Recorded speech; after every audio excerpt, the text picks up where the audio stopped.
Good evening. The opinions and statements voiced by our guests do not necessarily reflect the opinions of this network. Enjoy the shows. You are listening to WBHM Digital Broadcasting, Birmingham, Alabama.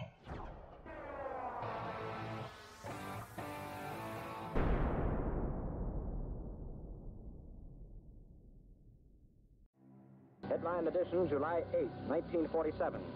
The Army Air Forces has announced that a flying disc has been found and is now in the possession of the Army. Army officers say the missile, found sometime last week, has been inspected at Roswell, New Mexico, and sent to Wright Field, Ohio, for further inspection. Now, historic films made in the spring of 1948 and just released show Eniwetok preparing for heavily guarded and still largely secret tests of new atomic weapons. The test's purpose is to measure atomic effects on thousands of different materials, 30,000 tons of them, not, as at Bikini, to prove military effectiveness.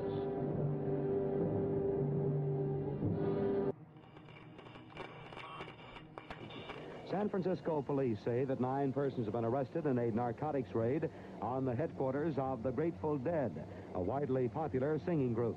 2 members of the group, Rod McKernan and Robert Weir, and their business manager, Danny Rifkin, have been booked on suspicion of possessing narcotics.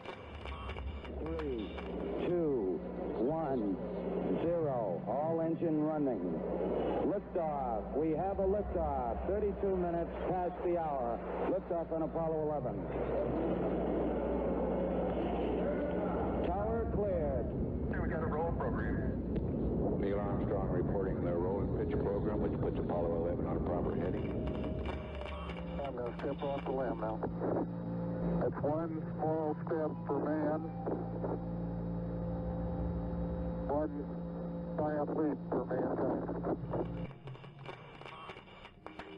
Well, strange lights are causing a viral buzz on YouTube. Could we have caught extraterrestrial activity on a recent newscast? Brandon Arroyo investigates. As the newscast ended, the controversy began back on September 26th. What is that light shining in the back of the dark night sky?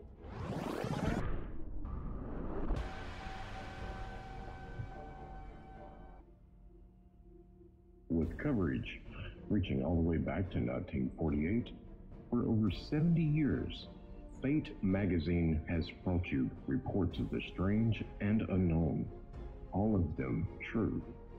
Now, Fate Magazine Radio is carrying on that tradition of setting the standard in paranormal talk radio as we report and discuss some of the most mysterious and perplexing phenomena imaginable in this strange world of ours. Now, here is your host of Fate Magazine Radio, Kat Hobson.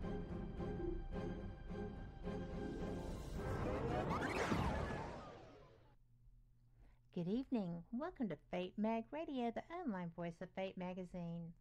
I am so glad that you are here tonight because, I am always interested in people's work, especially people who sit down and write really good books and who have had an interesting life in the background.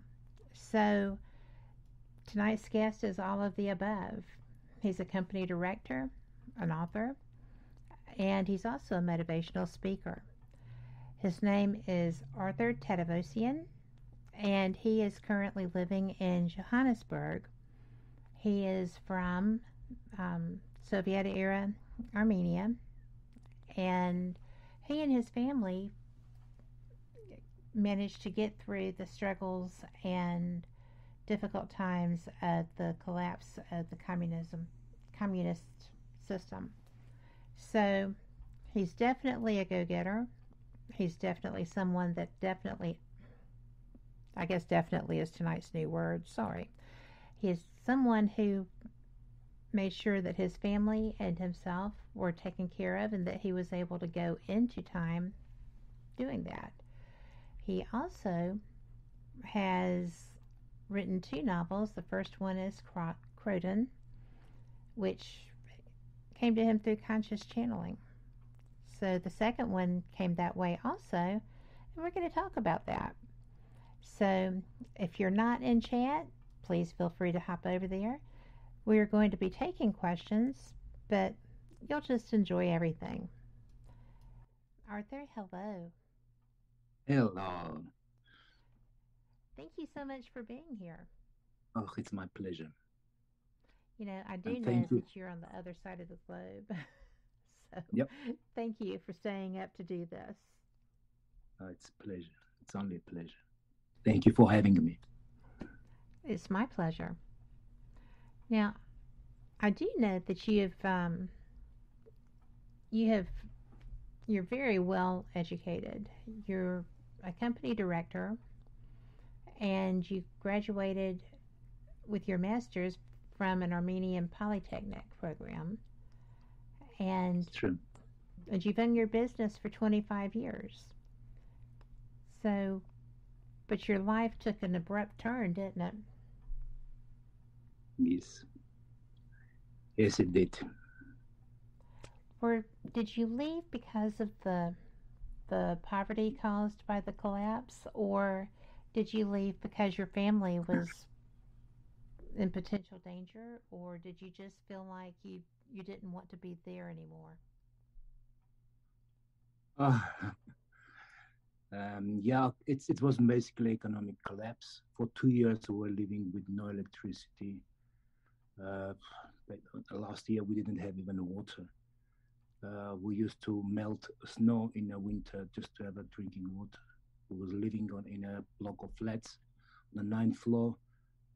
2 years with no electricity. My daughter just was born, and so it was basically hell we were going through. And one night, we almost died at night because chimney was blocked and we wake up. My wife waked me up. We find out we were basically in the smoke, couldn't breathe. So we opened the windows, and she basically saved our lives. And then that night she said, "Arthur, whatever you do, just get us out of this country." And this was the biggest motivation for us to just go anywhere, wherever.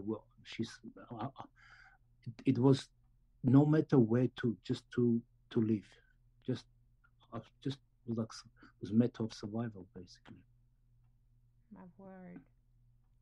You know, that is something that you read about in someone else's work, or you hear about when you work with refugee programs, but you wound up in a place where you had absolutely no basic knowledge. You couldn't speak English. You couldn't. No. I mean, I know that my friends who come from Johannesburg are very strong English speakers, but That's is that their national language? No, my language is Armenian. I speak fluently Russian, but when we arrived to Johannesburg, we basically came with no English, and I learned to speak here. Although we study I study in university, but it's never enough to hold a conversation. So basically, yeah, we came with almost zero English, and it's interesting how we even end up here. I find out from a friend of mine that there is a company helping people to immigrate. So we went there. I said, "Where can you help us? Where can you send to us? Where assist us to immigrate?" They said 2 countries, Spain or South Africa. I said, "Which one is working?" She said, "Spain sometimes problems, but South Africa works 100%. I said, "Okay, that's where we're going. That's it." And this was no knowledge. We had no any knowledge what life looked like here. We opened we tried to find some information. Those days was no computers even there. So we find out is that they got the gold, they got diamond. They said, "Oh, should be good." So we're going to South Africa, and we sold all our belongings, flat, car, and a month later we end up in a South African national airport, sitting and not knowing where to go. My elder daughter was 9 years old, and the other young one was 9 months old. Like my wife still was breastfeeding her. And we sat in the airport and we didn't know where to go. That's it. That's that's where our journey begins.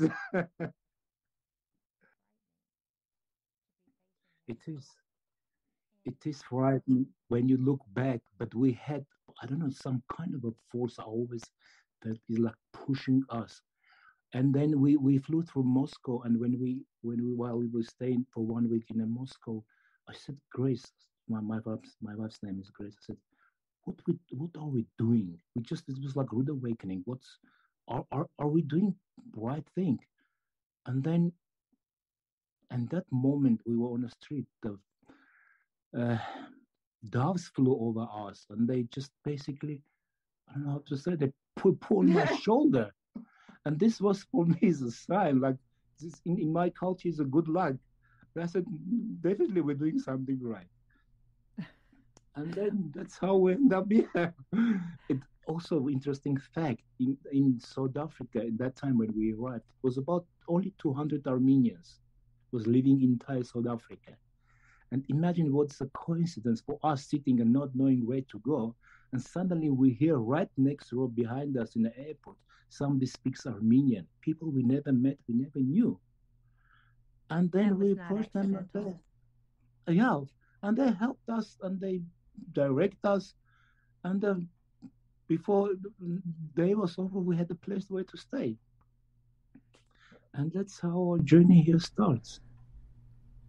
You know, that sounds astounding, but it's not. It's just a wonderful thing to have happened. And I would have to say, I'm not a great believer in coincidence, personally. No, me too.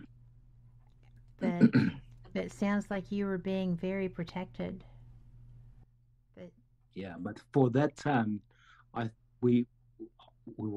wasn't awakened to these levels to understand. Like, to me, everything was like chance, coincidence. Now, when I'm looking back, the chances was basically zero, something like that to happen. Well, definitely. I mean, that's just such a bizarre circumstance. Yeah. The very fact that you went, y'all chose there, and you didn't have a plan. Most people who have never been in those circumstances would have trouble comprehending that. But sometimes you just have to, you weren't in a position to take a lot of time to make a plan. Sometimes you just have to go on whatever kind of faith you want to call that. It's just the way it is. So, has it been something that worked out well for you? Well, basically the week later, I find employment, not with my profession. I'm a computer engineer. I study design of semiconductor chips, memory chips we use in the computers. But I approached, they offered me a job in university, but they said we're not manufacturing semiconductor chips. The language is not enough. And I used to do wood carving at home. It was my hobby. And I find work in a furniture company. Really? And that's another concept. It seems like a coincidence, but the way I find job is was a Portuguese man, very spiritual man. He's the one who opened door for me into another world, into another universe. He triggered it. It basically, what I understood, it was dormant in me, like this door was waiting to be wide open. And since he started talk to me about spirituality, it's like floodgates opened. I start to download a lot more than he could ever told me, and that's where I start to read in English. I never read a book in English, and the first book my daughter for my birthday gave me, it was about philosophy, the history of philosophy. And I was reading this book basically without even understanding, like only like 50% of understanding what he's talking about. But I was so eager to understand, to to learn. And then from there, I start to read non-stop reading and trying to find answer to my questions, which was rising one after another. I went through all the religions. By the way, I would like to say about Bible. Like in time when I was living in Armenia, you couldn't find Bible, and first of all, the second of all, you wasn't allowed even to read it. And first thing I did, I find Bible in a Russian language. I read it, and then lately, when I was more capable, I read it in English. And I couldn't find answers to my questions. And I find the Quran. I read the Quran. Also, not satisfied. I start to read Eastern philosophers, Western philosophers. Still couldn't find answer to the older question that was bothering me about life, about existence, about purpose, about humanity, what we're doing, why we are here. Yeah. I rather give you a chance to ask me a question. No, I mean, this is very important. This is setting up the fact that you were searching. Yes. And you were searching diligently, because none of those books are easy to get through. So True. You managed to, because you were seeking truth. Yeah. And on that I find out, so the truth is basically in us. We come to this world with that truth in somewhere sleeping in our deep subconscious mind. All we just try to get into that knowledge. I don't know if it makes sense. It does make sense. People spend their lives searching for that. Not everybody finds their answers. You were fortunate when you did find a path to get to them. In my opinion. Problem with this, every answered question arises another two new ones. And like Socrates used to say, the more I know nothing. So it's a many lifetime journey. Well, gathering knowledge. I believe that we don't go through here once, and I do believe that the path you're supposed to be on opens up, as in finding someone right behind you who spoke Armenian, finding a position to be able to take care of you and your family, and basically a safe landing once you got to Johannesburg. Yeah, it was. So it was, I know that was probably as difficult and challenging to make that transition as you had been facing from other types of worries in Armenia. So, and yet you stuck it out and you did it. I think that's pretty awesome. Make it through. Yeah, it's true. Yeah, it's amazing, I can say. That's how it's happened. But I always felt this like invisible force, like I could say, I don't know, you can say wings or whatever behind me, always guiding me, pushing me into the right direction, protecting me, because I came to completely unknown culture, language, religion, and came with an atheistic background, basically. The Christianity basically for us was like a fairy tale. They was always telling us there is no religion. You're not allowed to believe in anything. All you have to believe in the leader of Communist Party, supreme leader. So that's how I've been raised. And when I was a small boy, I used to wondering what my grandma was doing. She used to lock the door in her bedroom and she used to lit up a candle and pray. And then when I was asking my mother, what is Granny doing? She was asking, no, don't ask. Don't go there. Just leave her alone. So to me, it was something not good. Something taboo. Yeah, well, taboo. And then I need Yeah. to interrupt you because we need to take a quick break. Okay. So we'll be right back, and I hope that y'all come back too. And don't forget to go and chat. We're going to be open for questions, so you're welcome to join us. We'll be right back.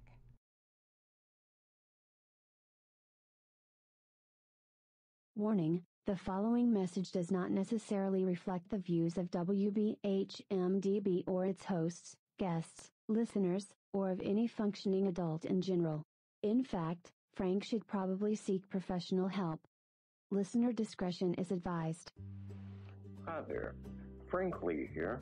I thought that I would spend a few moments telling you about the positivity from the network here. The overall message of para-unity and happiness, and how everyone here wants to get along with everyone out there, and how everything is just wonderful. Wait, Cat's not looking. Okay, I've got something to really tell you.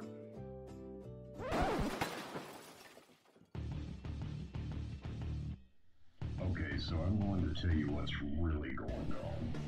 Honestly, all that being nice and positive crap was kind of hurting my soul, as dark as it is. So, what's really happening? You see it all the time. Everybody and their brother out there has a paranormal team because they watched a couple of episodes of Ghost Hunters or some crap like that. So they go and they spend half their mortgage payment on tools and things that light up that they don't understand. And then the next logical step, after buying matching black t-shirts and posing like 90s rappers for their Facebook page, is to, of course, have their own podcast. Well, you know what? You're not going to find that crap here. What we have here at WBHM Digital Broadcasting is the best host, the best guest, bringing you real information. All of the hosts here on this network know their stuff. They are the people who have been out there doing the work, doing actual research. And no, by research, I don't mean binge watching some kind of cheesy TV show on Netflix. I mean reading books. I mean out in the field doing the legwork. And who are they interviewing on their shows? They're bringing you the people they have learned from. They're bringing you the best in the field, covering all kinds of topics, from UFOs and aliens to Bigfoot to cryptozoology to ghosts to anything you can think of, a bit strange and unexplained. It is here, and you're going to get the best information here. So stay tuned to WBHM Digital Broadcasting. Don't go anywhere. Speaking of going somewhere, I've got to go before my mic gets cut. We'll see you there on WBHM-DB.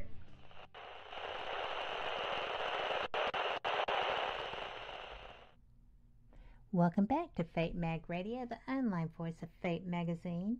And in case you didn't know it, we're about to have a 75th anniversary. That's right. Publication since 1948. So, but there'll be some stuff going on with that. And if you are not subscribed to Fate, go ahead and hit fatemag.com and you will be able to learn all about the stuff. And you can actually subscribe online if you want to. Same great information, same great articles. But I just have to tell y'all that I am so pleased to be enjoying my guest tonight. We have been having a great conversation, and if you missed that, no worries. You can go back and pick us up on iHeart or iTunes, or we're on Alexa. We are everywhere you want to be. We are actually very big in India, thanks to Javan, and I said that wrong, Geo Savan.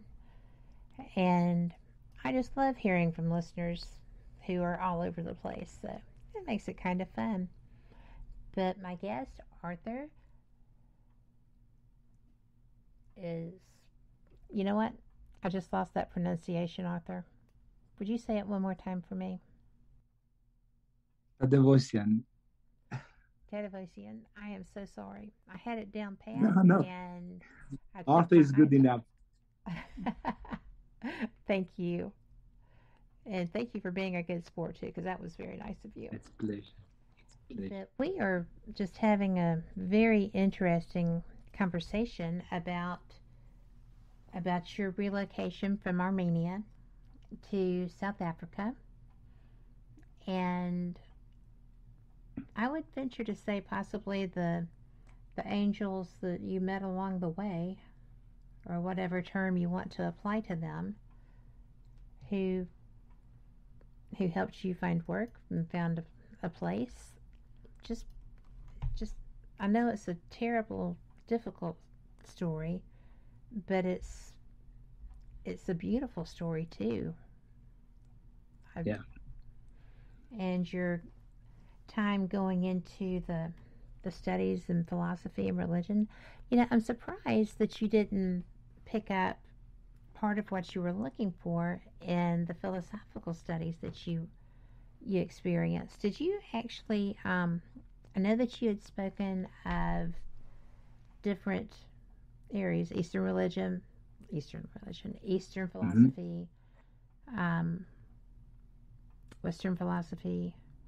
Did you visit the Greek philosophy at all? Great philosophy? Greek philosophy, oh yeah. Yeah, I started with the Plato, with Aristotle, with Thales from Miletus, and all Greeks, all great Greeks who wrote everything.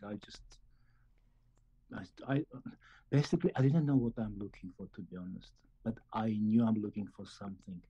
And years later, I realized that I want to learn about life after death. Mm-hmm. And the closest I get to, it was a Bartotodol, this Indian book which describes Book of Death, they call it. And then still no satisfaction. I read it, but I said, no, it must be something more to this.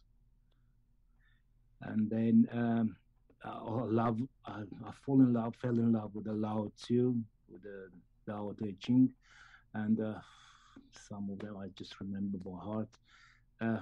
But still no answers. What happens to us once we cross over? And not only this near-death experiences, which everybody talking about. After that, I was curious. I wanted to see to understand what's happening, because it just cannot be like we almost reaching the gates to the heaven and then we coming back to our body. Okay, what happened to those who? Yeah, what happened to those who don't come back? And then I start to read people who had near-death experiences, and then I start to read about those who was going through the past life regression, and then slowly I start to get the information which I needed, but still wasn't enough. And then actually I wrote whatever I could get my hands onto. And then one day I understand that I cannot find book which will satisfy my curiosity. It's just whatever I was buying and bringing and excitingly starting to read, I was stopped doing it. I just couldn't read. This is some, and that's where the writing come. That's where this book come from. After that limbo I find myself in, and suddenly I just was in my lounge, and I felt this urge to grab a piece of paper and pencil and start to write. I never wrote anything in English before in my life. Oh my goodness. And then luckily it was a piece of paper on a coffee table and a pencil. I grab it, but I'm wearing glasses, but there was no glasses on the coffee table. And I start to write, and I'm writing, and I'm thinking at the same time, am I going to be able to read what I'm writing? Because I was writing without glasses on, and then and I'm thinking, what the hell is happening now? It's just I'm going, writing, and I cannot spell English word to save my life until now. And that's why I was wondering if I will be able to read and what is it I'm writing. It wasn't even crossing my mind that I'm starting. It's the first chapter of my book. But basically, I wrote the first chapter without having my glasses on, and only I was done with this powerful wave of, I don't know how to say it. Something took over me, and then when I went brought my glasses and start to read and try to make sense what the hell I'm writing about, and then I said, yeah, this is interesting. And since that moment until now, I write every day. It's never stopped.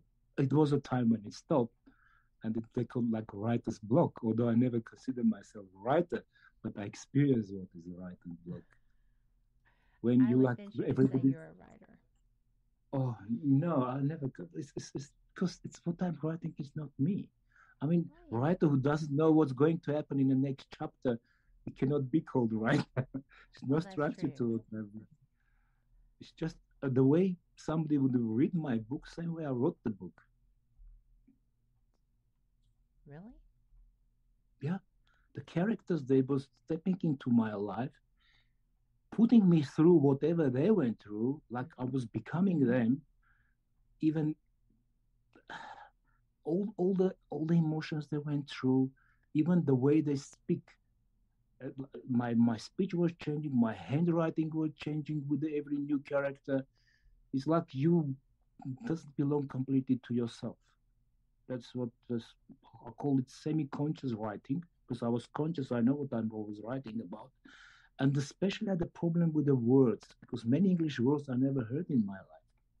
And they were very persistent with these words. They wanted me to use that word. And then when I was about halfway of the book, I asked my daughter, her name is Eva, I said, Eva, can you please help me to put this in proper English? Because nobody could read what I was writing, only me. So she said, Daddy, let me try to help you. And I start to read, and then she started to type into the proper English. And then every time we were coming to some word, and I was telling her, said, that's how I hear the word. She used to say, Daddy, there is no word like this in English. I said, please check. It should be. And then she will go Google, and she will tell me, yes, there is a word, ancient word, nobody using that word anymore. And then eventually, every time she was saying, Daddy, now when we're writing, she said, Daddy, if you say there is a word, I believe you, there is a word. So that's how I came with this book. Well, that's how it came to light. It's interesting because you're actually writing about a man and his family and the things that were going on, and it's not something that really was that different up front from other people's lives, normal people's lives.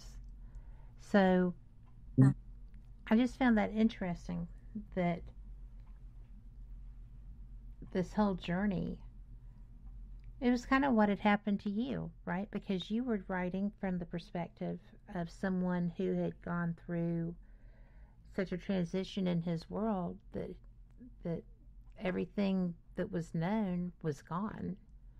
And so now here's your character who is having all of the lost and alone and confused moments, and there you are with a guide basically to help you find your way through it. And now, since you put into this perspectives, it makes me to think about it. I never saw under that angle. Yeah, possible. Well, I like to read too. But it's really like this was a way to understand a bit more about what happened to you by sharing it, whoever was guiding you that way. But it also helps you understand you know, who this guide is. Was it freaky to you? No, no. Everything was making sense. I was learning through my writings. Whatever questions I had in the next chapter, I was receiving answers. And I wanted to learn more. I wanted to get deeper. From chapter to chapter, they were taking me deeper into non-physical world, into the fourth dimension. And also interesting story, when I finished the first book, I finished like basically in 4 or 5 months. I was writing everywhere, at home, at work, in cafeteria. And when I finished with the book and I say, I'm done, thank you very much, I've done what you all asked me to do, I'm off the hook now. And I said, I'll finish the book. And then 2 weeks later, I hear the voice again, and it's calling, it's keep writing. And I realized I'm writing a second book. And second book was more difficult, came to me. This is where I experienced like it was a couple of 3-4 months. I couldn't write anything. You feel like an abandoned child. You know, like you losing your spirituality. And it's a terrible feeling. I'm sure many of the listeners went through this. It's like everybody forgot about you. Well, and then suddenly come back, and I start to write again, and I realized I wasn't ready to continue with the book, because I needed to download more information, to learn more, to have more life experience, if I can put this way. And then when they come back to me and they start to give me more information, then I understood why. It was like what my cup was empty. Like I said whatever there to be said, and then I needed time to fill it up again. That's how I see it. What did you think when you realized that this wasn't just you writing? Because you are educated, you are a business owner, you have been, and here you are writing about the afterlife, and then, the journey back, and all of this had to be so new to you, even after the research you had done. Yeah. Did it give you pause? It's actually very rewarding. I can say this way. It's very strange. It's very unusual. My business suffer a lot during that time because my mind wasn't there. You're like getting detached from this reality. It's like you're taking drug portion. Something I never tried. I don't know, but I think that's what the people experiencing. You're getting completely detached from physical world, and you submerge yourself, or you've been forced to submerge yourself into the non-physical world, and suddenly you understand that non-physical world make more sense to you than this world. This was the most strangest feeling I ever. Until now, to me, the world out there makes more sense than the one here. I honestly believe I know more about fourth dimension, about esoteric or non-physical world than I know about this world. That was my biggest transformation. What happened through this writing. That's interesting. And the reason I say that is, well, A, because it is, but B, when you describe that to the drug experience that people use with hallucinogenics or whatever to try to find their way into the area of reality that you were working in at that time. And I'm sure we both know a lot of people who have done that through what we do, because it seems people who are on that journey are willing to go through what I have heard is a horrible experience to be able to maybe gain some insight. And you were getting insight through your muse, your partner. And Yeah. But I've also heard that people who do that come back and they feel that they have this, they've been given the knowledge of some of the most mysterious secrets of our non-physical world as well as our physical world. And that has to be so trippy. Well, what a choice of words, but it fits. But I wasn't making light of that. But, there's so much out there that it's astounding when people come back from a short psychedelic experience, having gained knowledge of, and what you were gaining knowledge of without using it. Your guide. Do you ever wonder why me? Not only me, my entire family. My wife always telling me, couldn't they find somebody who can actually write, who is literate? Why you? I said, Chris, I don't know. I never asked for this. And I know that your beautiful bride is sitting in for this interview, so I heard her chuckle. But yeah, she's next to me.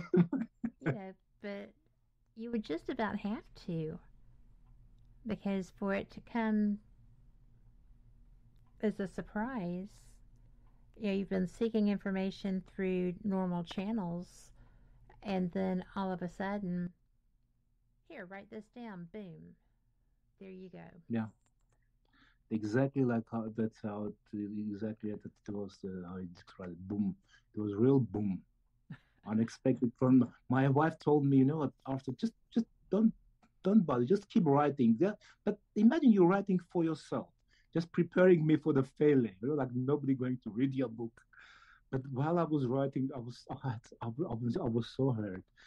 I know I'm writing something valuable. Like people need to know about life after what they call death.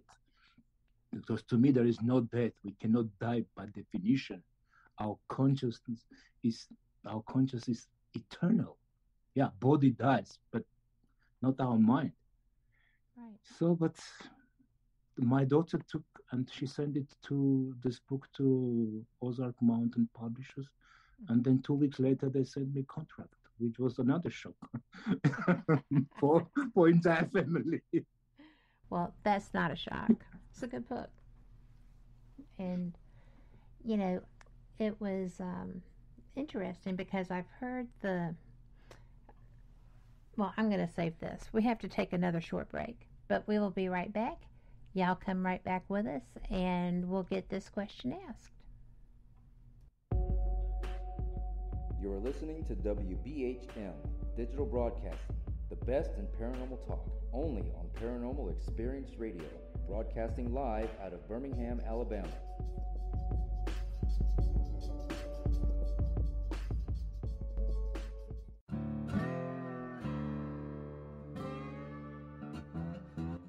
Oh, come on.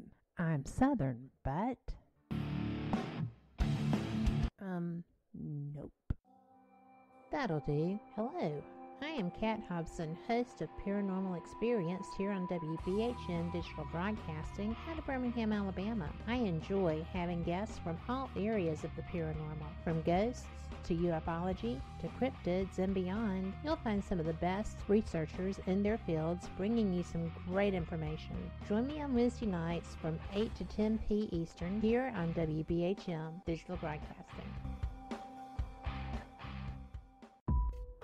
Since 1948, Fate magazine has brought you reports of the strange and unknown, all of them true.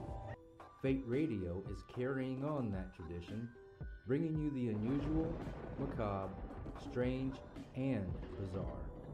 Join host Kat Hobson Sunday nights from 8 to 10 p.m. Eastern on WBHM Digital Broadcasting.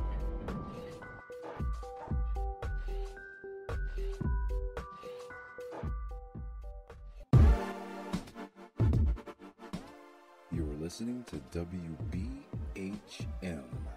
Digital Broadcasting, the best in paranormal talk, only on Paranormal Experienced Radio, broadcasting live out of Birmingham, Alabama.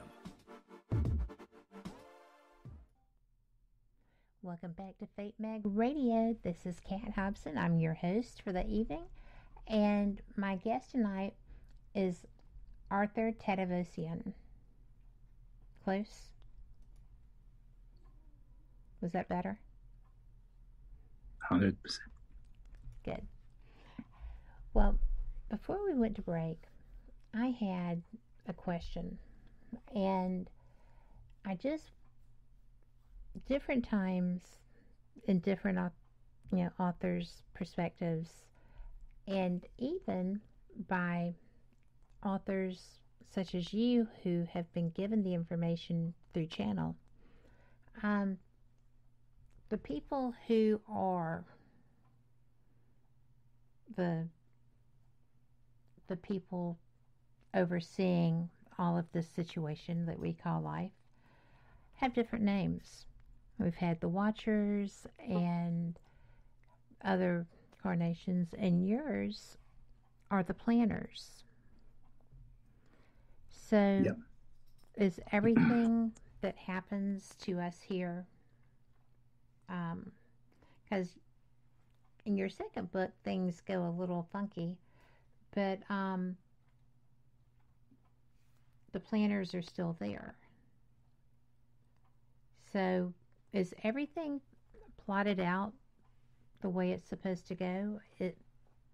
I always say, and we laughed about this earlier, that there are no happenstances. There are no coincidences. Yeah. And this would lead one to believe that that might be so. What do you think? From what I understood from the information I was gathering from the other side, basically our current life is predestined in a broad strokes. But the minor touches leaves to us. So you got like a book of life, you can say, or life tree, like was in a book. Certain events in your life have to happen. Certain experiences you have to go through. Because this is we're taking this for our life lessons. We need to learn some lessons when we come here. To me, this world, this earth, the planet, I call it school. It's like one day of schooling. Our parents, they're bringing us to the school in the morning. When day is over, they're going to take us back. This is our God, spirit guides, guardian angels, or whatever you want to call them. But the planets are much higher vibrational beings. They are planning our life. In a sense, who we should meet, what should happen to us, like major move, the people we're going to meet who are going to change our path of our lives. So this is in a planet's hands, but still they're very involved in our life because it also depends on our decisions what we make in our life. So basically, they presenting us with the choices, and depend what choice we make in our life. That's what determines our future. But we still limited in to what we can do and we cannot do. This is imprinted in our DNA. Like things which other people can do, you will never do in your life because you've been there, you've done it in past lives, you over it. All souls here are to have emotional lessons, while young souls here for physical lessons. Let me stop here because I can talk about this for hours. No, please. I mean, this is interesting to me. Pay no attention to the woman beside you. She's heard it all. But seriously, I find this fascinating because you were handed this information, which to me is such a gift. And B, you didn't run from it. No. You did not run. A lot of people would be driven mad by such as this. And you recognized it and went with it. I think that's pretty brave and very cool. Yeah. But also another thing I realized, like, although we think like we're learning something, but basically, like I said previously, we're remembering many things I start to remember. Some stuff which happened, that happened in my past lives. I've seen two of my deaths, how I died. I experienced it entirely, and that it wasn't scary at all. It's basically, I realized our exit from this reality is quite pleasant. Although we're all afraid of dying, but the process of exiting your physical body, it's the most pleasant thing humans can ever experience. No fear, it's just a pleasure, absolute freedom. Especially those who've been many years, like a couple, even months in a bed, and they had this physical pain or disabilities, all of a sudden you feel absolutely free. It's amazing feeling. I just can't even imagine. I hope to. No, that's how it is. It's absolutely, even when we look somebody we think is having horrifying death, or going through the terrible experience. Imagine a person who falling down from the 12th or 9th floor building and crashing down the pavement. We think, oh, what a horrible death. It's not. The soul leaves body before impact. Yes. Before. Soul doesn't desire to experience what we think is body experiencing, basically. It's not. So my message to humanity, don't be afraid of death. It's exit. It's just, we're going back home. Nobody going to stay here. We're all predestined to live this reality. It's just one day of schooling. That's it. Yes. You know, I was, and you don't know this, but my mother passed in March of this year. I'm sorry. And I was with her. I was in the house when my dad passed away, but I wasn't sitting with him as he took his last breath. I was with her. And it was very obvious and very interesting, because one minute she was there, one minute she wasn't. It wasn't even a minute. And I didn't realize that she had been, still here, because I kept, tapping her collarbone and saying, breathe, right? And because I thought that's what I was supposed to do. I'd never been in that situation. And so when I finally realized what was going on, and I said, you do you. This is you. And that was it. But she had been, because she felt like I needed her to stay, she was unduly still here. Not necessarily suffering, but unduly still here. And it was such a personal thing that I'm really surprised I'm talking about it. But it was because I believe that we move on to the next chapter. And based on your faith, that can have different connotations.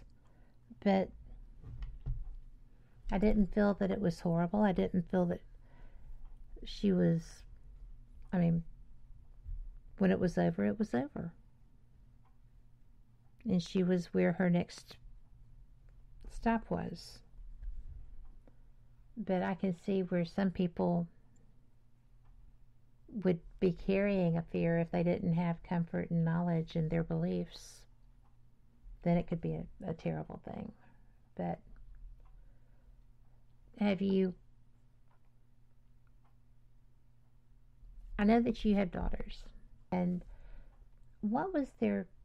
We only have 5 minutes before the break, so we can answer this after the break. But I was curious as to their reaction when they saw what you had written, because I think that would be almost concerning if you were my parent and you were writing about your afterlife from firsthand experience, and it kind of gives you something to ponder, right? Yeah. The young one which was helping me with the writing, it wasn't easy for her because she was too young to be exposed to this type of knowledge. The older one, she grabbed it immediately, and at the moment now she's helping other people. She's deep into spirituality. Somehow she get also exposed to this knowledge. She's downloading her own information, and we're sharing. The young one at the moment also it become very spiritual, but from the beginning it was a little bit difficult for her and scary. Yeah, scary. I realized that the youngsters or in that age people, they don't want to think even about it. Who wants to talk and listen about death? Life just begins for them. It's in our age where we start to question everything. That's true. But we also seek and we find answers. Yeah. So that helps alleviate some of that fear. Of course, has them put right in front of them. That's pretty cool. I thought it was pretty cool for you. And I thought that you shared it very eloquently. Somebody shared it very eloquently. Yeah. Phrase it that way. I've been compelled to do it, basically. Yes. Well, I'm very happy that you were able to get out and get there and have these experiences start to happen, because it seems that with everything that you were doing in Armenia to try just to survive with the way that your world was transitioning at that time, it just seems that you would never have been still long enough to get that information. Yes. Absolutely true. You had to be, you were worried about your next meal. You were worried about, freezing. You were worried about safety. And I think maybe just that one more thing, your mind would not have been open to that. So out of the greatest diversity comes some of the best blessings. Absolutely true. Still seems odd sometimes, though, don't? I mean, you're the one who had to live through that experience. I would think that would seem odd. But that being said, I'm going to go ahead and take us into our news break. And because I have more questions and things that I want to discuss with you. And we will be back. For everyone listening, we will be back here in just a bit. And always, when it comes to our news, we're supposed to do it.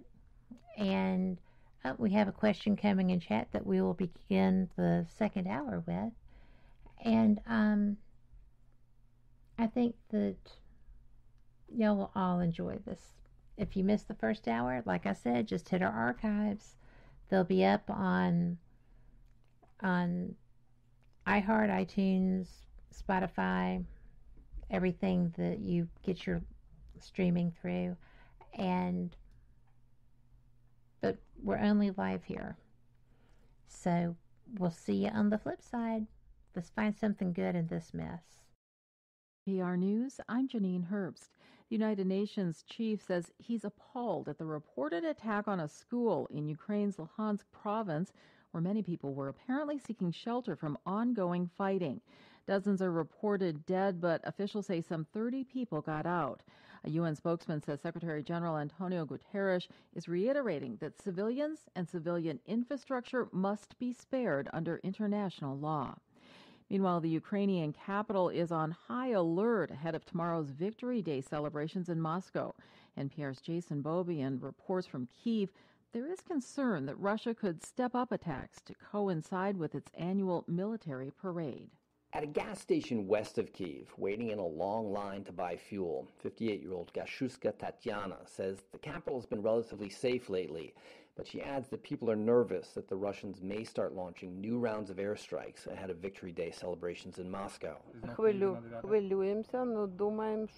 Yes, we are worried, she says. We just hope that the Russians still have some common sense left. Curfews remain in effect nationwide, but some areas closer to the front lines in the east have gone into total lockdowns until Tuesday, with only emergency personnel allowed out on the streets. Jason Beaubien, NPR News, Kyiv. First Lady Jill Biden made an unannounced visit to Ukraine, crossing the border from Slovakia today to meet with Ukraine's First Lady.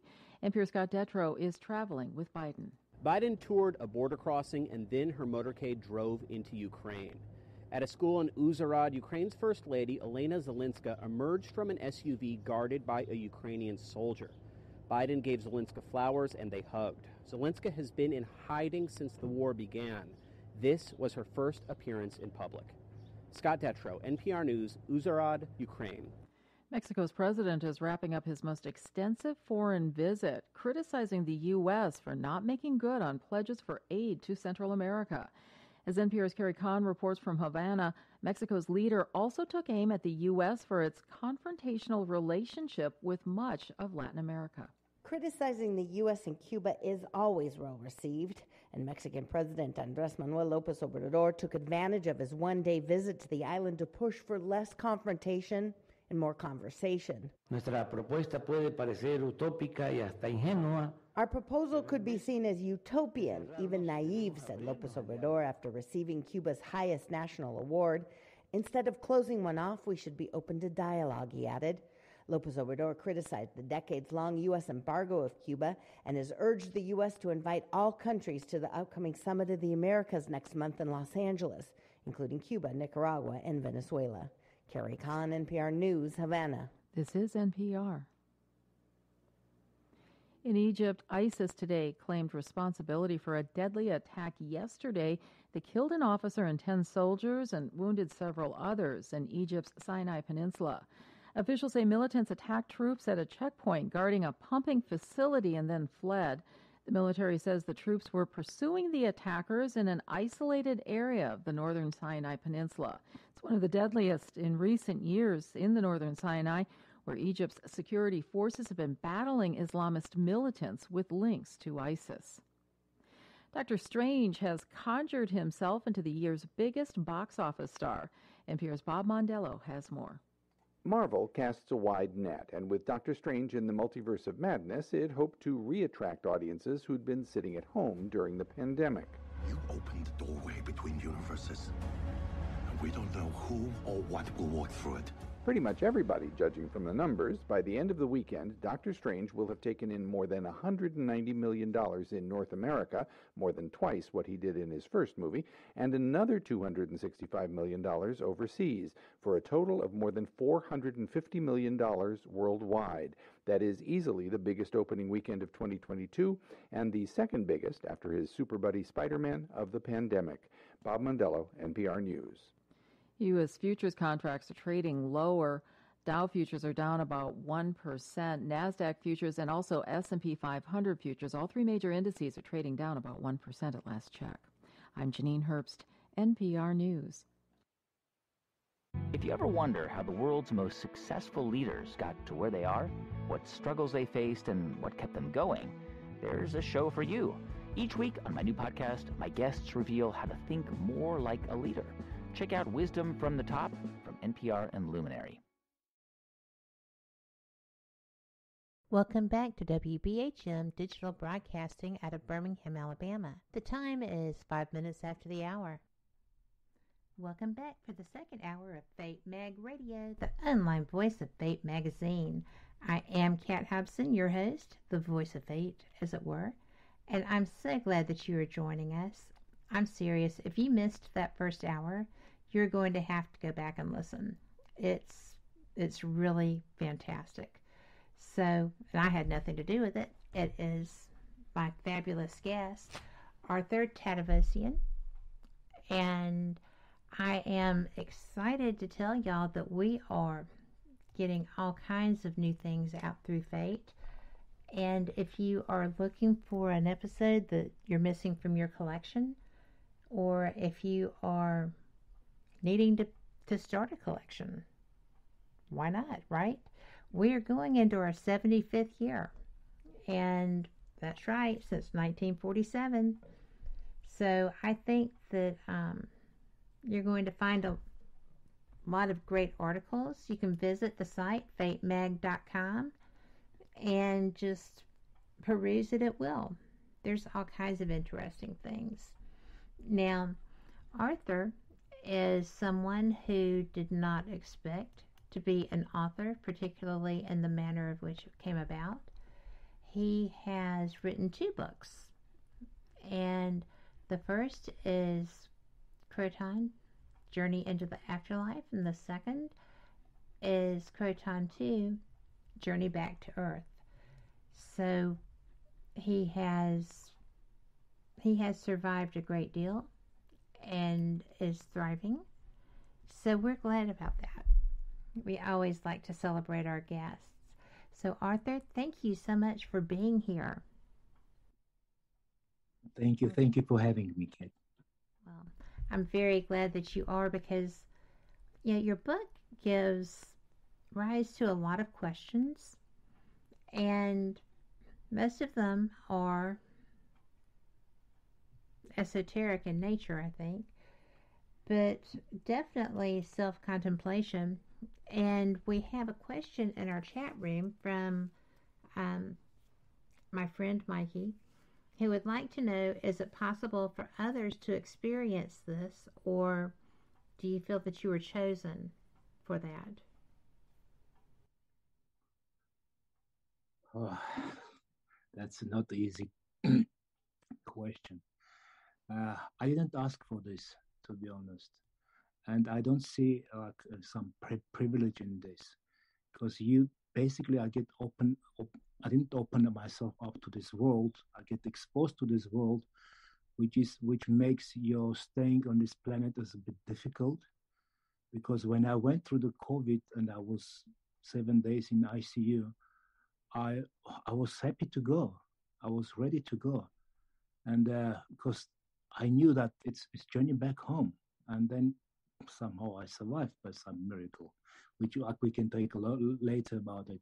But if you feel urge in you, like you want to learn, you want to know, or you want to understand, you want to get in connection with this world of spirits, you definitely can do it, because it's that hand is always hanging from the sky. If I can see it, like all we have to do just to reach and to grab it. But many people are afraid to do it. It scares them. My wife was scared when I was writing about life after death. So if you're ready to open up yourself to the universe, to this knowledge, then go for it. I love every moment of it. It's really interesting, though, because so many people have chosen this as their field of study. I have, from various angles, and I've spoken with Dr. Raymond Moody, who coined the term near-death experience, and then brought his journey into the experimentation to document these experiences and stuff, all the way down to other people who have been able to channel and to develop their thought processes around this. And it's very interesting when you have the opportunity to speak with someone who actually experienced what they're describing in their work. And I know there's a vast interest in this, because your book is I know there's a Spanish edition. I saw another one somewhere else, but there is international interest in this topic, and the way you were chosen to share it is, I mean, it's fascinating, and I would probably have your wife's question too, though. Why? But we talked about that. You know, you've really done such a great job, and you don't run from it. You didn't run from it when it was tasked to you, and you don't run from it now. Also, I would like to share this thing with you. Interesting thing happened when I finished writing book. The first book, about a year later, I haven't been back to Armenia about 20 years, and Grace, my wife, convinced me to go back. And I didn't want to go because I left my country with a heavy-hearted. And she eventually convinced me to go back just to visit for a week or two. And I went back to a completely different world. The country was transformed into something else I didn't expect. And I really fall in love again with my own country. And then what I was going to tell you about, we met our friends who've been in the same class with us in the school. They also get married. Me and my wife also have been in the same school, same class. And then met, we had time with them. And then we were leaving back to South Africa. This friend of mine, his name is David. He presented us with a gift. He gives two antique silver napkin holders. But at that time, I didn't know even what is that. So he said, Arthur, I want to give this to you. Just remember us. Okay, I took a gift. We came back. And then while we was unpacking our suitcases, Grace called me from upstairs. Arthur, come upstairs quickly. I said, what happened? I ran up. She said, look. And she put in my hands these two napkin holders. I said, yeah, what's wrong with them? She said, look. And when I looked inside, it was two names. As you know, the characters, my main character's name was Henry and Rose. So in one napkin holder was written Henry, and in another one was written Rose. This shocked me to my core, and we look at each other, and first thing which came to my mind, we have to bury it. Until now, it's buried in our backyard. It's like it was last evidence for them ever to be on this planet. And then from that moment, I knew the story I wrote, it's true story. This has really happened to them, and just wanted, through me, they used me to share with their life story, what happened to them once they cross over. Wow. Yeah, this was really wow for us too. I mean, I'm speechless, and that doesn't happen much. So that's just, how did you feel? Oh, I had the goosebumps. It was engraved, and it was, and then later I called to my friend David. Said, David, how do you get how did you get these napkin holders? He said, it came to me from my grandfather. And then I asked him. He said he was in the World War II, so probably that's where it come from, somewhere in Europe. And this way he's not alive, of course, anymore, and we couldn't trace it further. But I know one thing: whatever in the book is a true story. Mm-hmm. I have no doubts about it.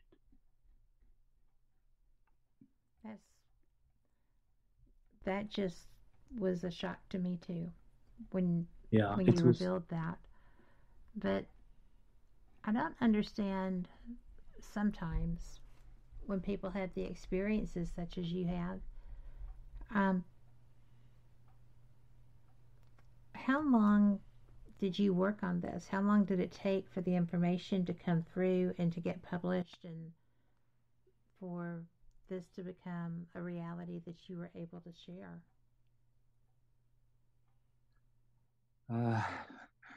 That's when I start to download all this information. First thing I was wanted to climb highest tower to scream to the world, "I know the truth." That's what happened to us. You want to share with everyone, and then I realized people don't really want to know about it.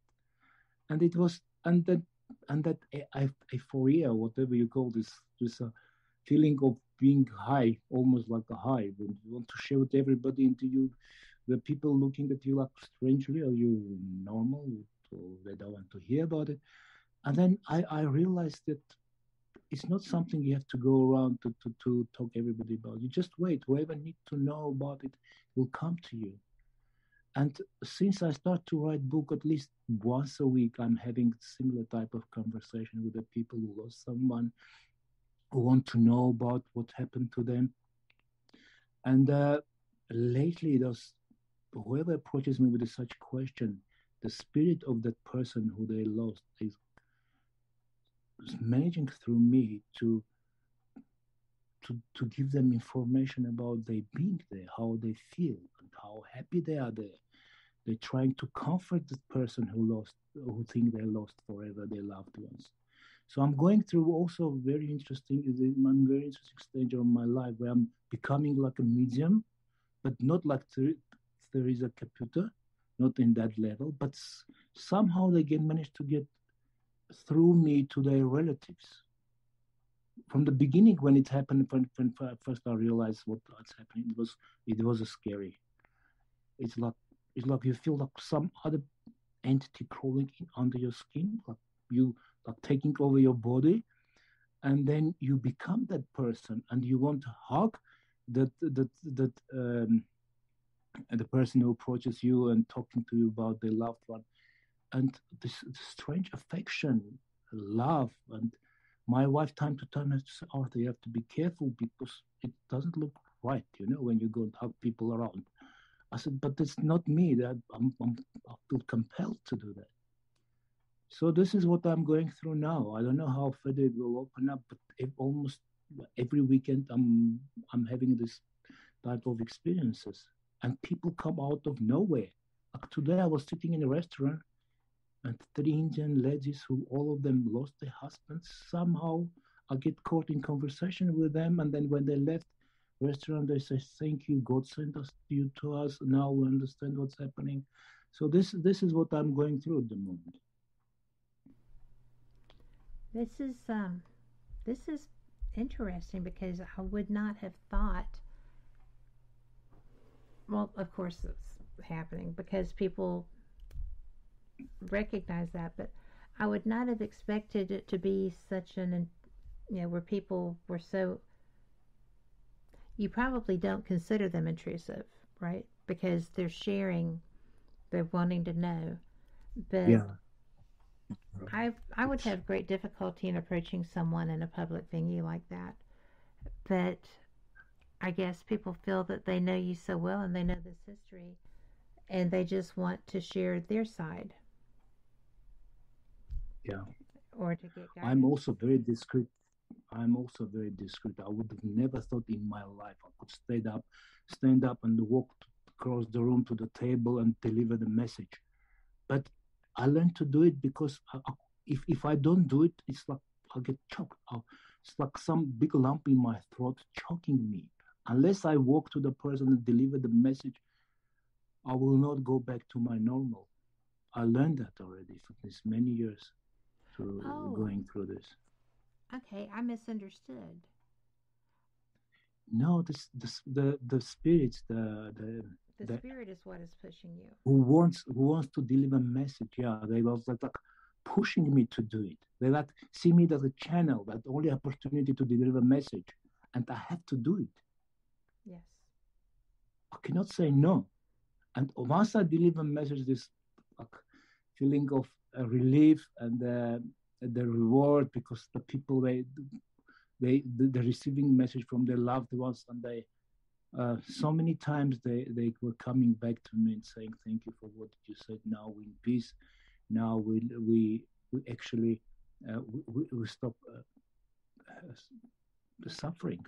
How can I say that? Because many friends who approaches me who lost their loved ones, they can't live with the grief. It's hard, especially through this COVID. We had many people who crossed over there, and somehow they're finding their way to me, or my daughter's bringing them, hoping that I can help. It's like I'm helping. You can, as a rule, right? Yes, and when you explain how basically things work, and it immediately makes sense, because I believe we all have this knowledge in us. All I need just to awaken it, just to bring it to reality, to give you, to open the door to that world. So that's what I do at the moment. Somehow, I don't know how. That is very compassionate, even though you are compelled, but still it's compassionate. We have to take a break. I hate breaking for these things when we're having such a great, but we will be right back. Y'all come back too. You are listening to WBHM Digital Broadcasting, Birmingham, Alabama.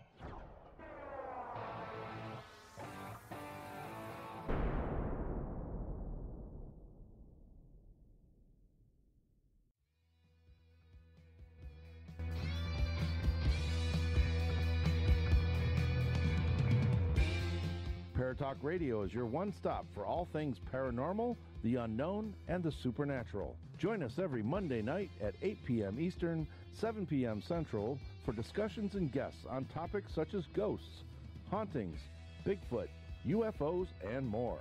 This broadcast is rated M for mature and intended for listeners over 16 on paratalkradio.com.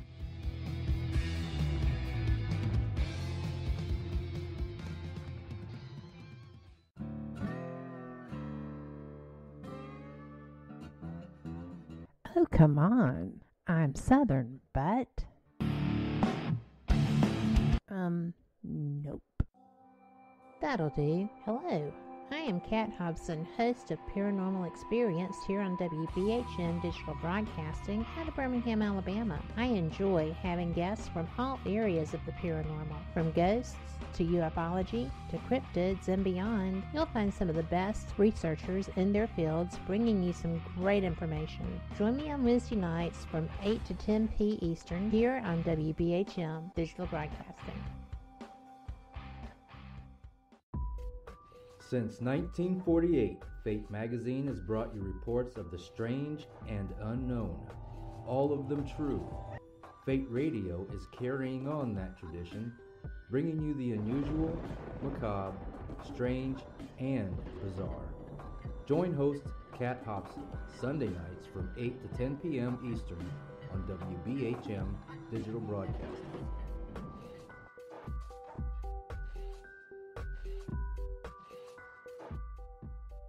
Thank you for listening to WBHM Digital Broadcasting out of Birmingham, Alabama. Since 1948, Fate magazine has brought you reports of the strange and unknown, all of them true. Fate Radio is carrying on that tradition, bringing you the unusual, macabre, strange, and bizarre. Join host Kat Hobson Sunday nights from 8 to 10 p.m. Eastern on WBHM Digital Broadcasting.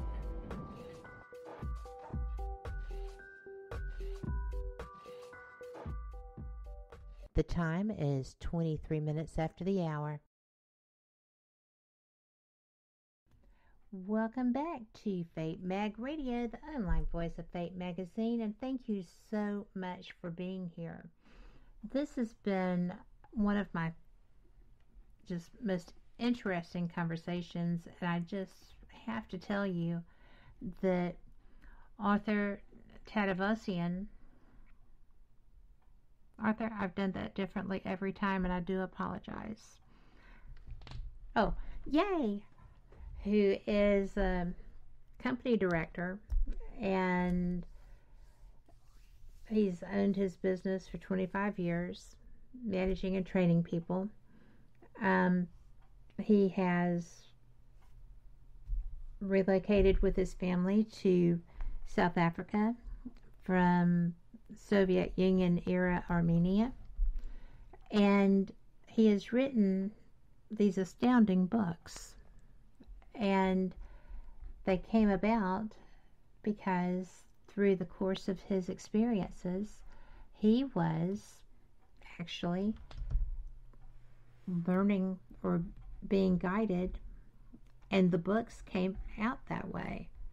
So I am so glad that A, you're happy in Johannesburg, and B, that you were able to open up to your spirit side and accept the knowledge that came in these books. And the books, by the way, are Croton, Journey into the Afterlife, and Croton, Journey Back to Earth.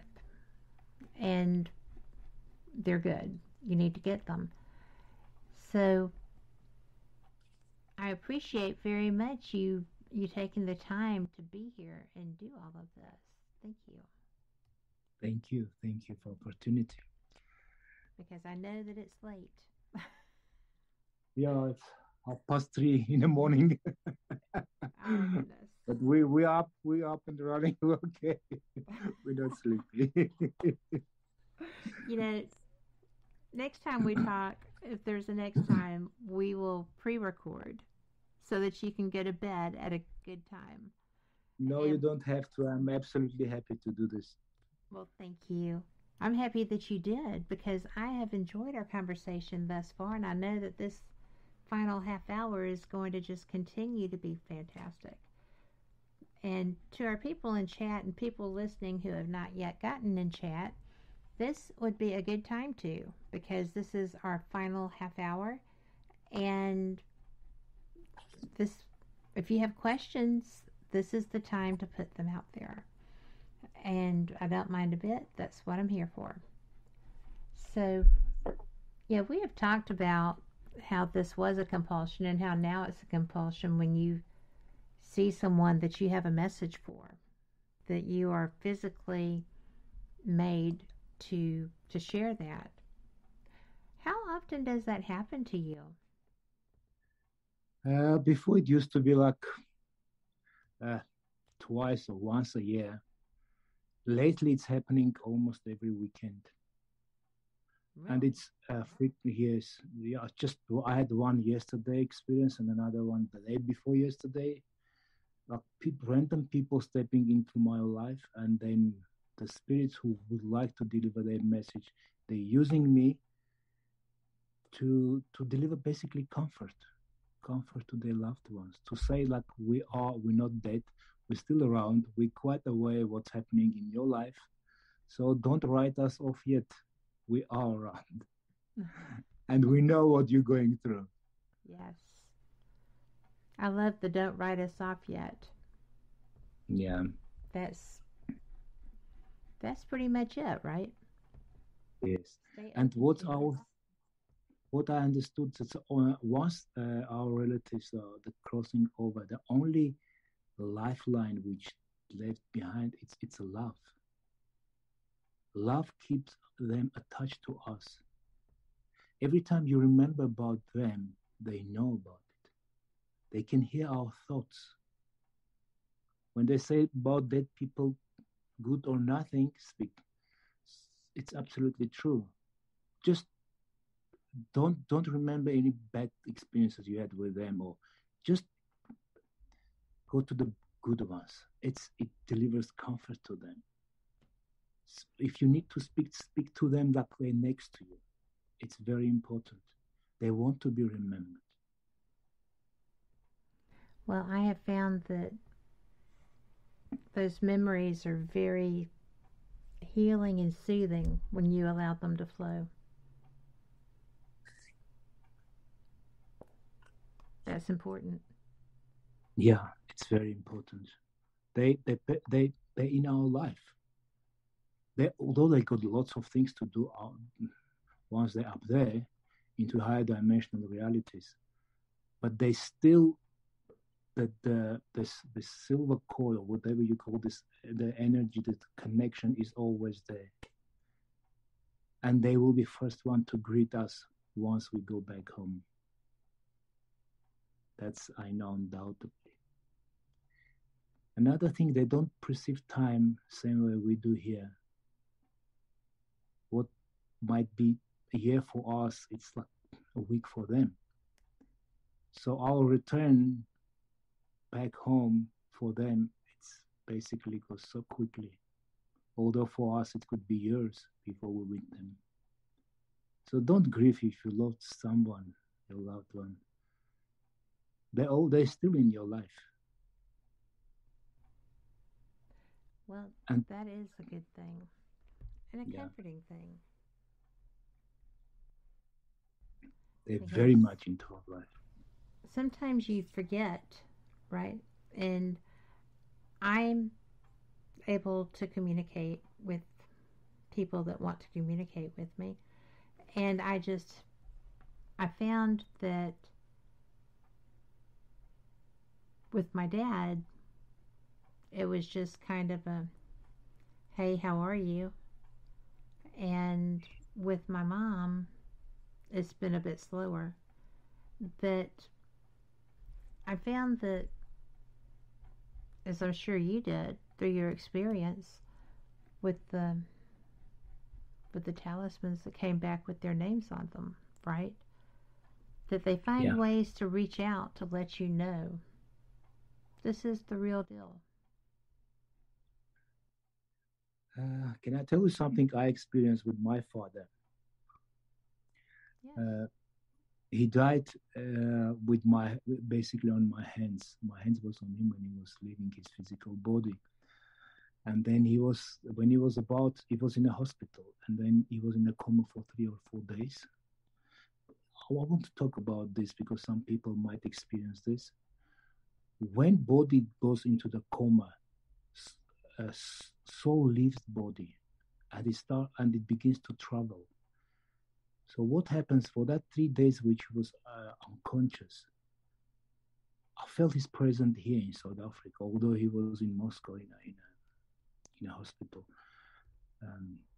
Strange things was happening in my house. My fridge motor burned, my pool motor fried, my TV stopped working, light was flickering, like funny things was happening.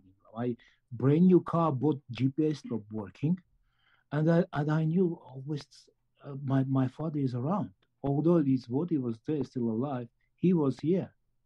And then finally, when I again managed to get to him to hospital, and I spoke to my sister, she said exactly the same thing was happening in her house. Also, GPS was gone, fridge was burned, lights was burned.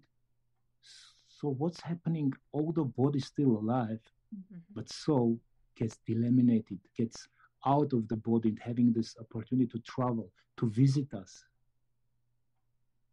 So I want to tell about this for people to be prepared. And another thing I want to tell, when you feel presence of your loved one who's passed away, then that means they are here, they are next to you. When your light flickers or you feel this perfume, or maybe you can hear some noises like somebody walking around your house, don't be afraid. It's them. They're just trying to validate their life, and they're still in your life. And sometimes when you're running out of breath thinking about them, that means they come too close to you. I always ask, please step a little bit back. You're choking me. My father used to do that. And then I saw him a couple of times in my dreams. I didn't recognize him from the beginning because he looked so young. I don't remember him to be in that age. He was in his 24, 25 years old. And then I realized it's him. And then when I tried to approach him, he was running away. He didn't let me to come too close to him. So all this, when you see in your dreams your loved ones who passed away, you must just know it's real. It's absolutely real. And all of us there in between our 25 and 30 years old, we all look young. So don't be surprised when your parents visit you and they look young. That's how they're old out there. Nobody wants to be old in heaven. Well, I would prefer not to be old forever. So that's logical. And you know, it's very funny. The images that I have of my parents include a great many of them when they were young. Because the one of my mom in college, or no, her high school senior portrait, I could not find on the day of her life celebration. And we just rolled with everything else that we had, and I found it. It was in my car, which was where I had put it. But I searched that car through and couldn't find it. And I thought, that's the oddest thing, because I would have thought that would be the one she would want. But there have been things happening of that nature here, so, and there's always somebody family related here in my house. It's interesting. Just not her yet, as far as dreams and such, but definitely here. Some souls need time before they can come back to us and let us know about them. Because arrival by itself, it's like, imagine if you move to another country and you have to settle, you have to find your comfort. So it takes a little bit of time. Yes. That's why most of them, they cannot communicate immediately. Also, they cannot come back without help of guides. They have to be guided into the physical world. They are not able. It's like they're like newborn babies on the other side. Although your mind is same, everything, your memories are with you, but you still need to be guided into this reality, because there's a big energetic barrier between these two realities, and you cannot cross it because you want to do it.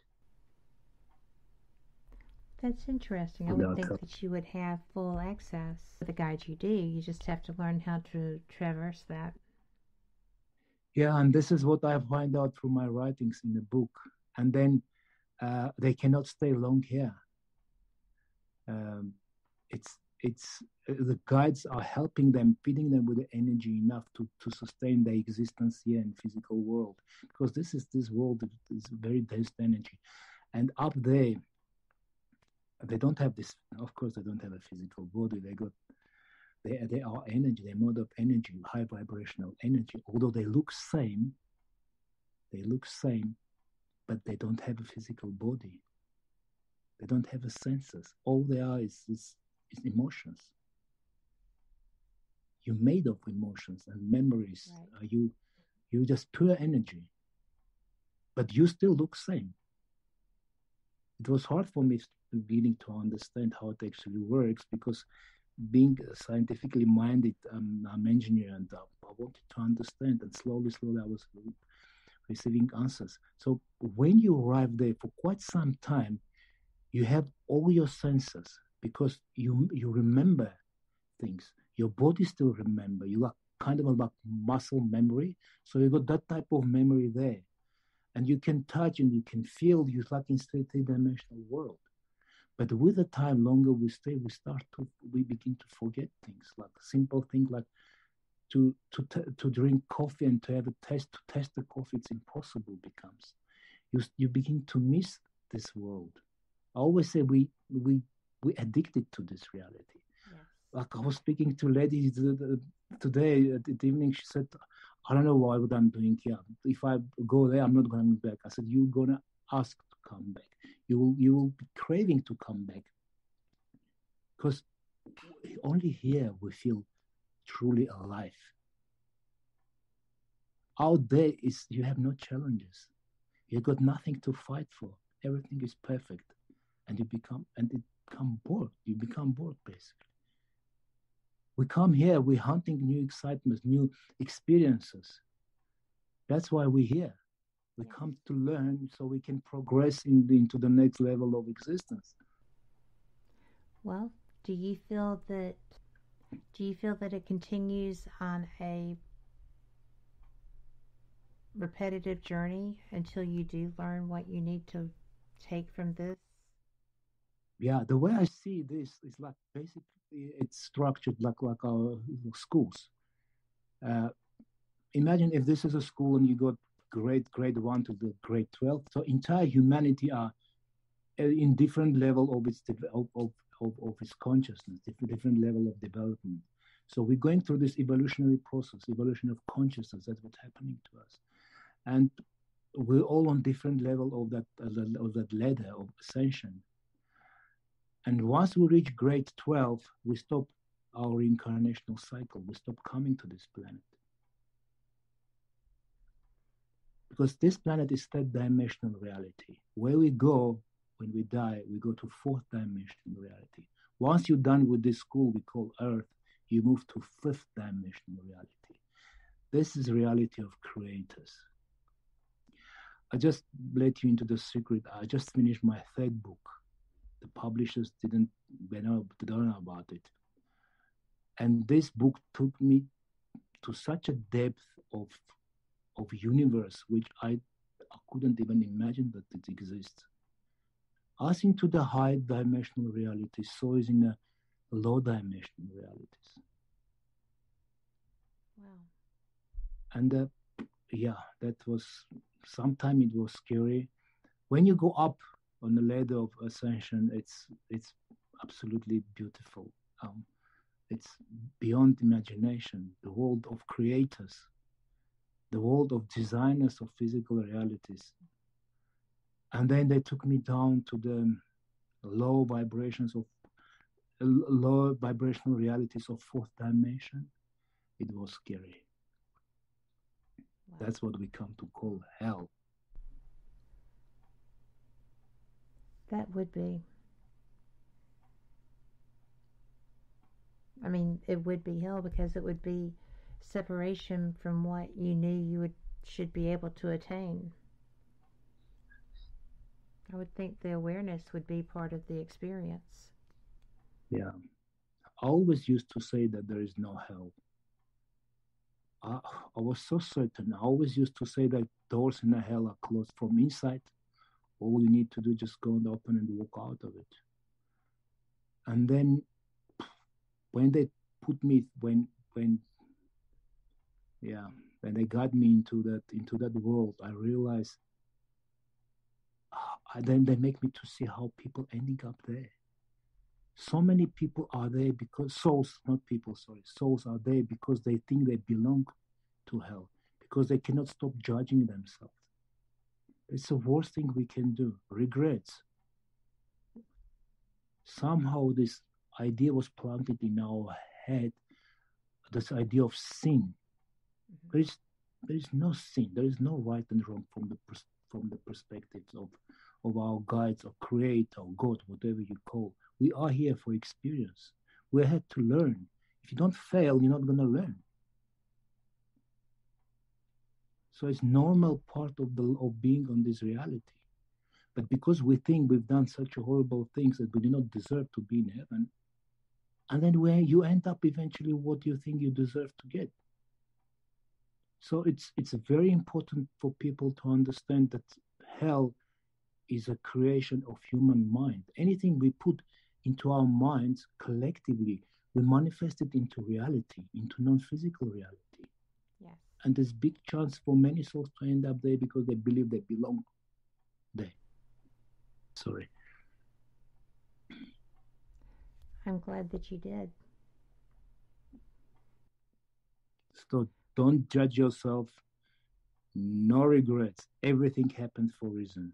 The worst thing, and especially be grateful for most horrifying experiences you had in your life, because that's what makes you. Well, it's I do important. believe everything Just happens for a reason, and we Yeah. get through it because we have to take the lesson from it. Yes. Good, And bad, that's what we miss. That's what we miss most when we're out there. So-called heaven. Yes. We miss being alive. We miss having problems.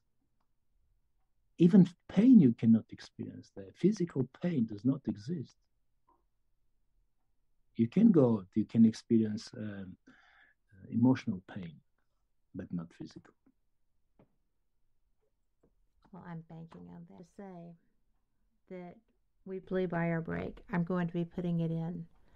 But if you'll bear with me, we'll go ahead and take it now, and we'll be right back for any questions that you might have for Arthur. So we'll see you on the flip side.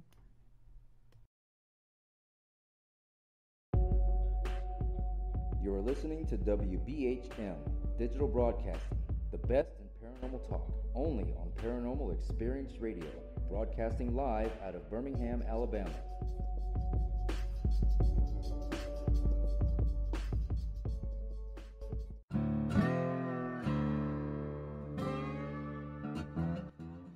Oh, come on.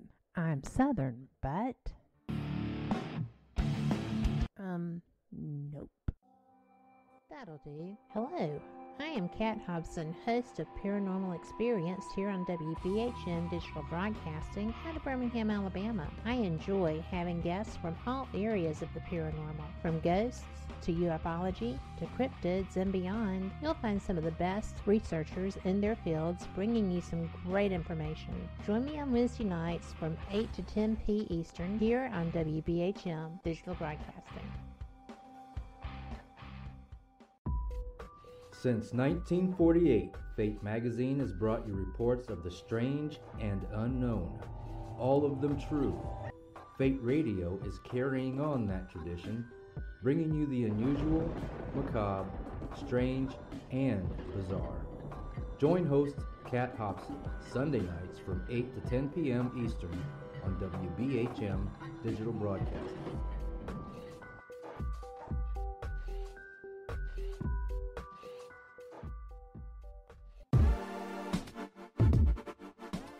You're listening to WBHM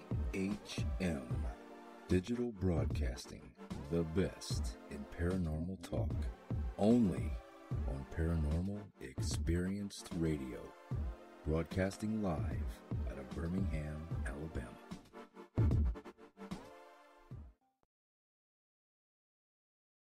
Welcome back for the final segment of Fate Mag Radio, the online voice of Fate magazine. I am so glad that you are here because this has been such a terrific show. I hope that you have enjoyed every minute of it as I have. And if you have any questions for Arthur, now is the time to do it because we are going to open the floor up for questions, but somebody's besides mine. I have had no trouble getting my questions asked and answered. But, I think that part of what drew me to your work is that I really didn't understand how the afterlife works. And to a degree, I have guidance now, but I'm still not 100% sure what's going to happen when I get there. But I do know that the fear is lessened. I mean, I'm not particularly afraid of death per se. I have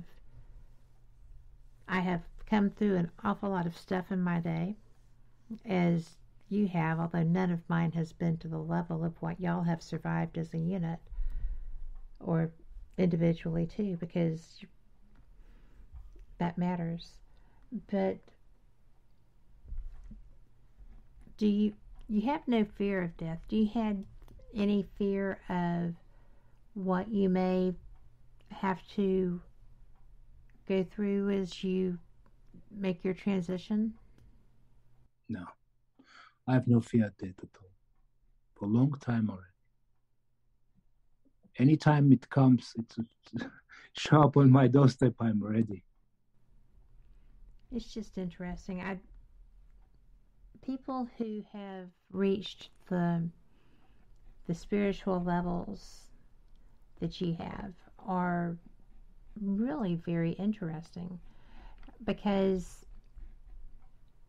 I didn't even ask how long you studied in the course of your search through philosophies and religion, although they did give 30 you years of humanity. But Yeah. Were you surprised when you first felt the conscious channeling? Not just something being downloaded to you for knowledge, but the actual books. Did that take you by surprise? Yes. We cover that very much. Yeah, it was unexpected.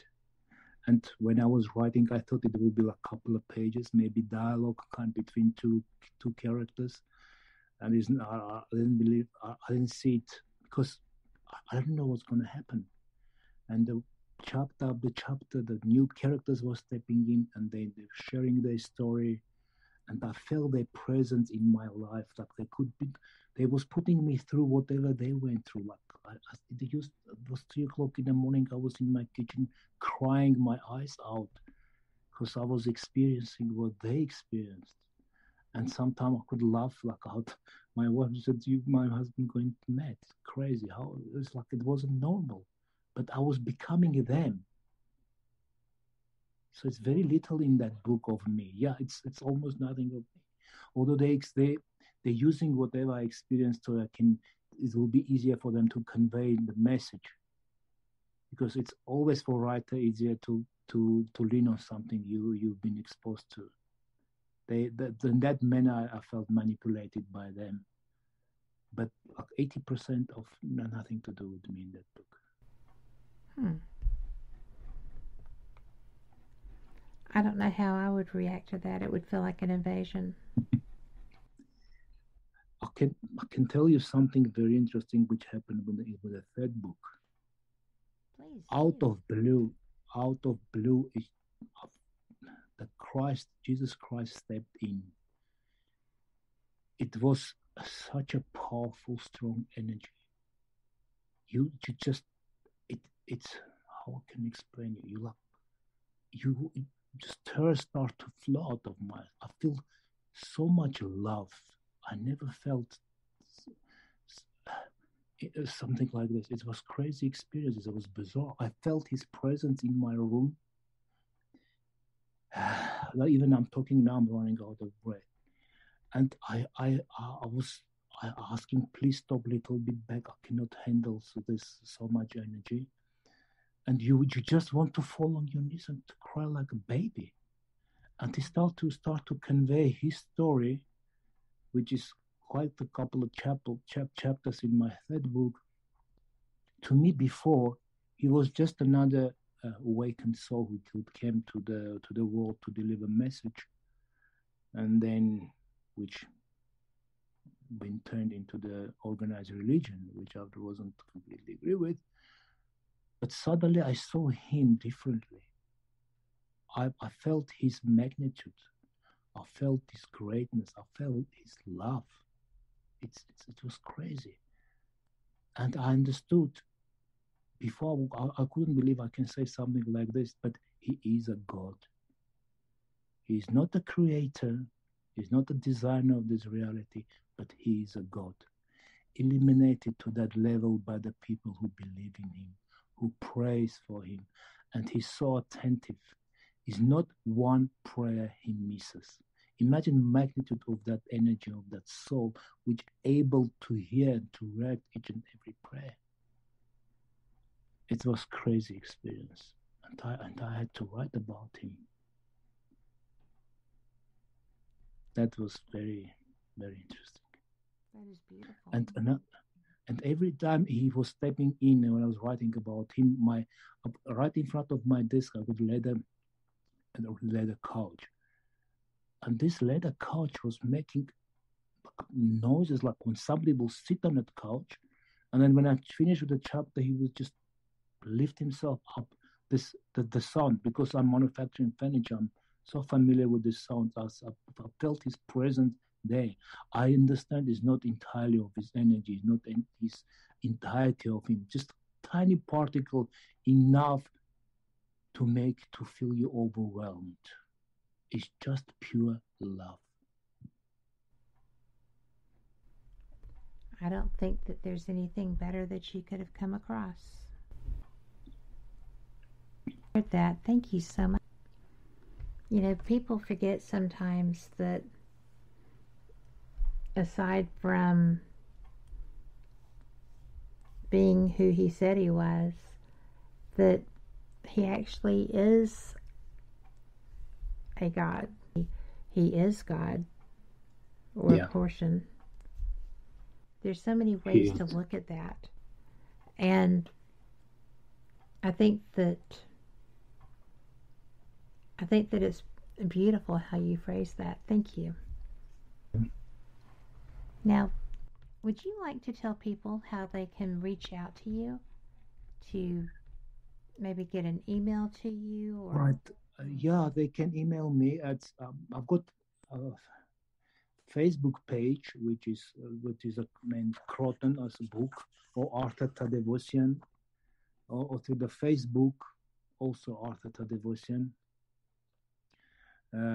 Writer, which hashtag writer. My daughter doing all this. I'm not so good with this, but yeah, basically you can reach me through there, and I'll gladly will answer any questions if any I will be raising after this show.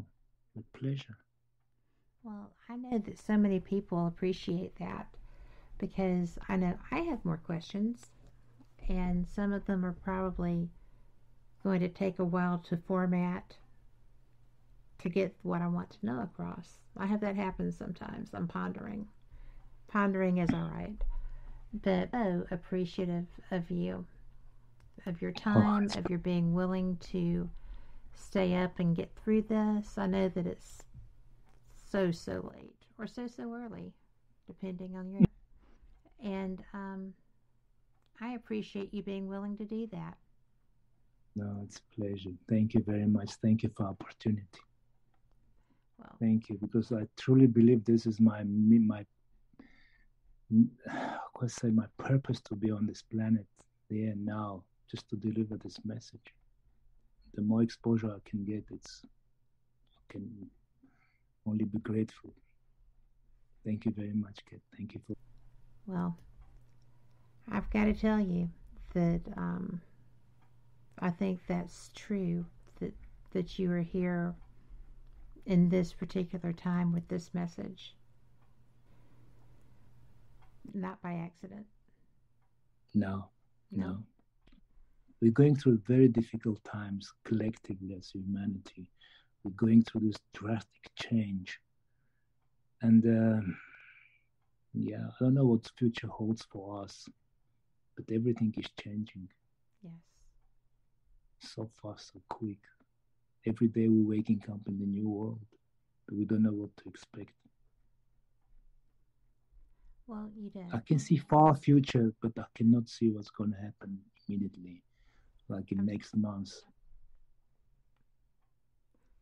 Well, I think that